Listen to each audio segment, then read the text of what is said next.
as you're maturing, you start to want to test your boundaries. So I continuously test my boundaries.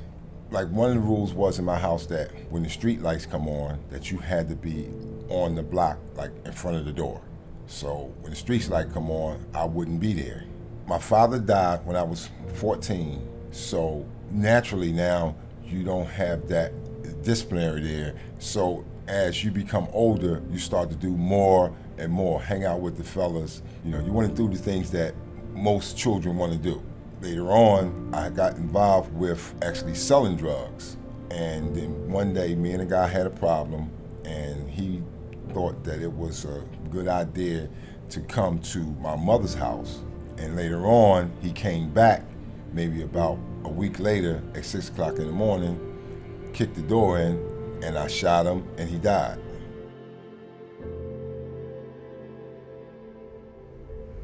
They arrested me, and then they set bail because they certified me as an adult. I was tried and convicted of first-degree murder. I was sentenced to life without the possibility of parole, which basically means that you will die in prison. Since I was part of the street environment, it was scary, but I can't say that I was actually scared, because when I went in with a mindset that I'm willing to die to protect myself. I was fortunate enough to know somebody, so he would continuously tell me to go to school. So I signed up for school, and I actually found out that I enjoyed studying, I enjoyed learning. Because I can almost predict who's coming back to prison and who's not. When I was in prison, I could almost predict, because they haven't had enough yet. And then you have the ones who you see going to school, attending classes and stuff like that for their personal growth. Not to say that they can't fall a victim to it too, because you can do all that stuff in prison and come out and get 10 no's, and then you just get frustrated. I actually ended up serving like 37 years.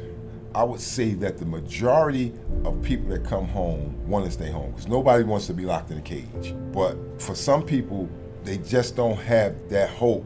They can't accept 10 no's to get the one yes.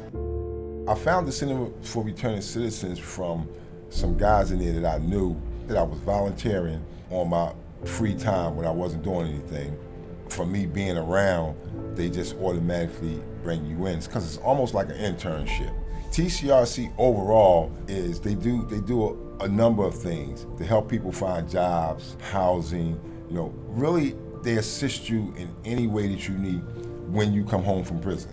Because without those things, it's easy to be pulled back into the things that you used to do that sent you to prison. Can you imagine being like 15 and having everything that you want, a car, apartment, you know, going wherever you want to go, buying whatever clothes you want to buy?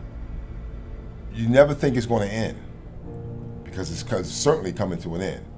And the end is only two things: either you're going to die or you're going to prison. It's just that simple.